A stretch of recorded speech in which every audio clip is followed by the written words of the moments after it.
नमस्कार, Sushmita recipes and व्लॉगमध्ये तुमचं सर्वांचं स्वागत आहे। आज आपण मटार बर्फी कशी बनवायची याची रेसिपी बघणार आहोत।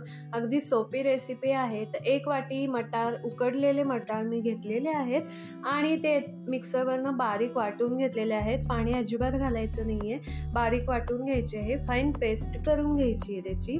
त्यानंतर एका कढईमध्ये 2-3 चमचे तूप घ्यायचं आहे, साजूक तूप घ्यायचं आहे।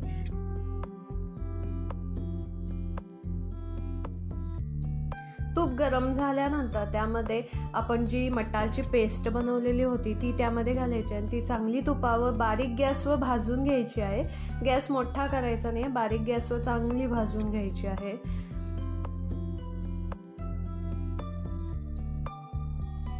हे बघा, अशा पद्धतीने चांगली भाजून घेतलेली आहे। आता ती एका साईडला करायची, परत एका साईडला आपण त्यामध्ये 1 चमचा तूप घातलेला आहे आणि अर्धी वाटी खोबरं घेतलेलं आहे। मी ओलं खोबरं जे आहे ते साठवून ठेवत असते फ्रीजमध्ये, म्हणजे फ्रीझरमध्ये, तर ते मी घेतलेलं आहे। तुम्ही डेसिनेटेड कोकोनट घेऊ शकता, ओलं खोबरं घेऊ शकता। तर हे चांगलं परतून घ्यायचं आहे तुपावर आणि मग आता ते त्यामध्ये मिक्स करायचं आहे आणि आता हे चांगलं भाजून घ्यायचं परत एकदा।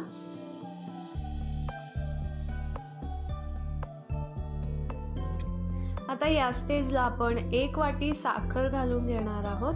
अख्खी जी साखर आहे ती घालून घ्यायची आहे आणि ती आता परत मिक्स करून घ्यायची। आता साखरेला पाणी सुटतं, त्यामुळे आता ही मटार ऑलरेडी शिजलेले आहेत, पण जे खोबरं आहे ते शिजून जाईल। तर आता हे बघा, या पद्धतीनं तयार झालेलं आहे मिश्रण आपलं। आता त्यामध्ये आपण 2 चमचे साय घालायचे आहे, फ्रेश साय, जी दुधावरची साय असते, मलई म्हणतो, तर ती घालायची आहे। आणि तर ते साय घातल्यानंतर ती चांगली मिक्स करून घ्यायची आहे। तुम्हाला दूध हवं असेल तर तुम्ही अर्धी वाटी त्यामध्ये दूध घालू शकता। आता हे चांगलं मिक्स करून घेऊयात। गॅस मोठा ठेवायचा आहे आणि त्यानंतर आपण त्यामध्ये वेलची पूड 2 चिमूटभर घालायची आहे आणि हे चांगलं मिक्स करून घ्यायचं आहे।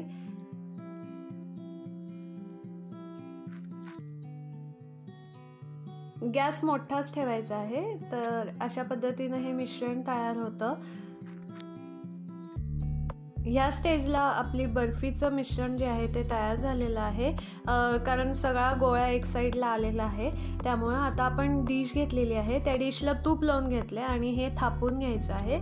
आता मी इथे भांडं घेतलेलं आहे, त्या भांड्याला सुद्धा मागच्या बाजूनं तूप लावलेलं आहे आणि त्यांना थापून घेत आहे। तुम्हाला जेवढी जाडी हवी आहे त्या जाडीनं तुम्ही ते थापून घेऊ शकता।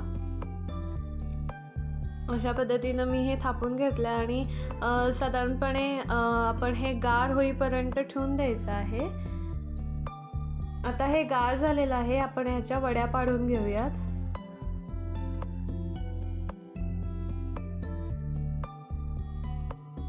तुम्हाला हव्या त्या साईजमध्ये तुम्ही ह्या वड्या पाडून घेऊ शकता। जशी आपण गाजराची बर्फी किंवा नारळाची बर्फी बनवतो त्याच पद्धतीनं आपण ही मटारची बर्फी बनवून बघितली। या बघा, अशा पद्धतीनं मी या साईजमध्ये मटार बर्फी बनवलेली आहे। अगदी सोपी रेसिपी आहे। आता मटारचा पण सीझन आहे, त्यामुळे ही बर्फी दाखवली आहे। तर रेसिपी आवडली असेल तर लाईक, शेअर, सबस्क्राईब करा। सबस्क्राईब केल्यानंतर शेजारी बेल आयकॉनवर क्लिक करा, म्हणजेच तुम्हाला माझ्या चॅनलवर नवीन अपलोड झालेल्या व्हिडिओचं नोटिफिकेशन येईल। तर अशाच हेल्दी आणि नवीन रेसिपीज बघण्यासाठी माझ्या चॅनलला नक्की सबस्क्राईब करा। हे बघा, अशा पद्धतीनं मस्त अशा हिरव्यागार बर्फी दिसत आहे। तुम्ही ह्यामध्ये हिरवा कलर घातला तरी चालेल आणि मटार शक्यतो गोड हवेत, म्हणजे बर्फी अजून छान होते। तर चला, भेटूया लवकरच नवीन रेसिपीसोबत। धन्यवाद।